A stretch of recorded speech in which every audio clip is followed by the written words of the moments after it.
जिस नाबालिग के रेप का केस लड़ रहा था वकील, उसी ने कर दिया बच्ची का बलात्कार। कितनी घिनौनी है ये वारदात, जिसने न्याय दिलाने वाले वकील पर से ही भरोसा खत्म कर डाला। जिस पर भरोसा करके न्याय की आस लगाई, उसी ने इंसाफ के नाम पर हैवानियत कर कानून को ही शर्मिंदा कर डाला। क्या है हैवानियत का ये मामला, चलिए विस्तार से चर्चा करते हैं। नमस्कार, हमारे खास शो ये हिंदुस्तान है, संविधान से चलेगा में आपका स्वागत है। मैं हूं आपके साथ महक सादाई।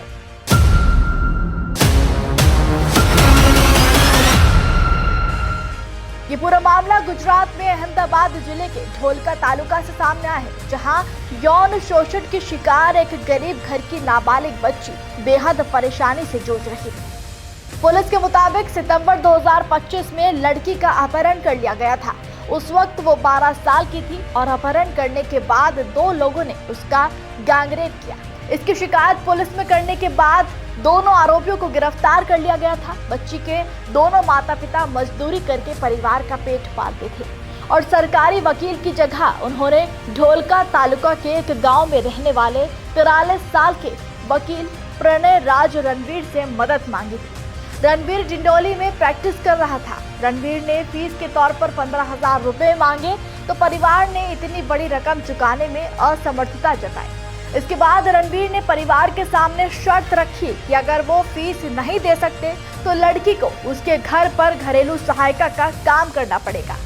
इसके लिए परिवार तैयार हो गया और फिर जब पीड़ित बच्ची काम करने के लिए वकील के घर गई तो रणवीर ने बच्ची को बहला फुसलाकर उसके कपड़े उतरवाए और फिर जबरन उसके साथ रेप कर डाला।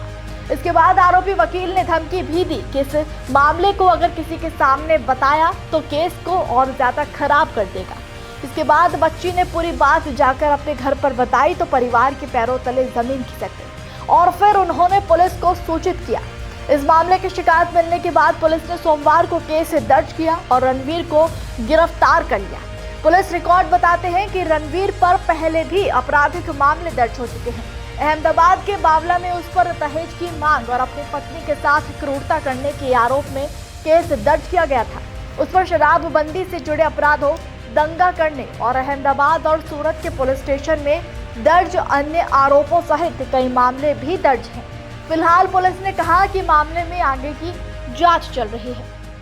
एक फरियादी सचिन जेआईडीसी पुलिस स्टेशन में फरियाद देता है कि उसकी सगीर वय की लड़की कि जिसके खिलाफ गत साल पॉक्सो एक्ट के खिलाफ गुना रजिस्टर हुआ था, वो आरोपियों को सचिन जेआईडीसी पुलिस स्टेशन ने 2 आरोपियों को धरपकड़ करके उनके खिलाफ नामदार कोर्ट में चार्जशीट की गई थी। ये चार्जशीट में फरियादी की तरफ से जो विद प्रोसिक्यूशन एडवोकेट थे प्रणय राज गोविंद भाई रणवीर, उनको नियुक्त किया गया था।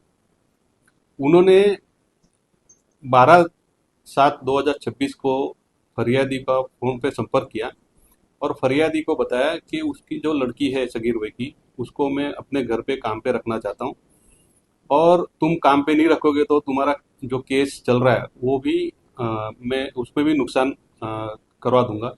ऐसे करके उसको विश्वास में लेके उसको धाक धमकी दे के फरियादी के पास से उसके घर पे काम करने के उद्देश्य से लेके गया। ये जो सगीर वय की जो लड़की थी उसके साथ जबरदस्ती रेप किया, उसका वीडियो उतारा। इस बाबत की फरियाद फरियादी ने सचिन जेआईडीसी पुलिस स्टेशन में डिक्लेयर करने पर सचिन जेआईडीसी पुलिस स्टेशन सूरत सिटी के सब सुपरवाइजर ऑफिसर्स तुरंत हरकत में आए। तुरंत फरियादी की कंप्लेन रजिस्टर की गई और आरोपी को भी धरपकड़ की गई। आरोपी के पास से मोबाइल में जो उसने जो वीडियो उतारा था वो भी रिकवर किया गया है। तुरंत टेक्निकल एविडेंस भी कलेक्ट किए जा रहे हैं, मौखिक एविडेंस भी प्राप्त किए जा रहे हैं और आरोपी के खिलाफ तुरंत इन्वेस्टिगेशन कंप्लीट करके सख्त सजा हो ऐसे प्रयत्न सचिन जेआईडीसी पुलिस की तरफ से किए जा रहे हैं। ऐसी खबरें वाकई हमें भी कभी कभी निशब्द कर देती हैं। आलम यह है कि औरों को कानून सिखाने वाले, उनके न्याय की रक्षा करने वाले खुद कानून की नजरों में अपराधी बन चुके हैं। और ऐसे अपराध के लिए क्या कहता है हमारे देश का कानून, चलिए जान लेते हैं। पॉक्सो एक्ट की धारा 3 18 साल से कम उम्र की बच्ची के साथ यौन क्रियाएं करने से संबंधित है। इसमें यौन अंग या गुप्तांग से प्रवेश करना या छूना शामिल है। ऐसा अपराध करने वालों के खिलाफ कम से कम 10 साल के कारावास से लेकर आजीवन कारावास तक की सजा और जुर्माने का प्रावधान है। पॉक्सो एक्ट की धारा 4 यानी पेनिट्रेटिव सेक्सुअल असॉल्ट के लिए सजा से संबंधित है। इसके अनुसार व्यक्ति को कम से कम 10 साल की कैद से लेकर आजीवन कारावास तक की सजा और जुर्माना हो सकता है। यदि ये हरकत 16 साल से कम आयु के बच्चे के साथ की जाती है तो सजा 20 साल से लेकर आजीवन कारावास तक हो सकती है और जुर्माना भी लगाया जाता है। बीएनएस की धारा 63 बलात्कार को परिभाषित करती है। किसी महिला की सहमति के बिना उसके साथ यौन संबंध बनाना बलात्कार माना जाता है। बीएनएस की धारा 64 बलात्कार के अपराध के लिए दंड का प्रावधान करती है। बलात्कार करने वाले व्यक्ति को कम से कम 10 साल की कठोर कारावास की सजा जो आजीवन कारावास तक हो सकती है और जुर्माने से दंडित किया जाएगा।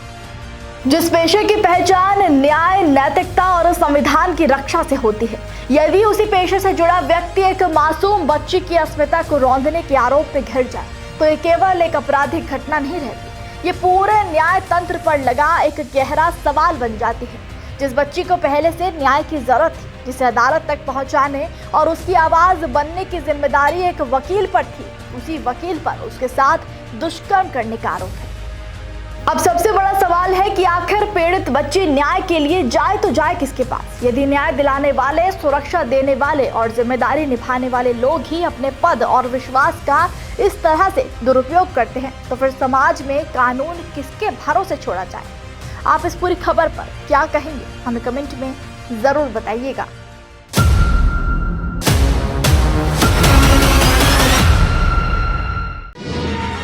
निष्पक्ष मतलब न्यूज़ 24।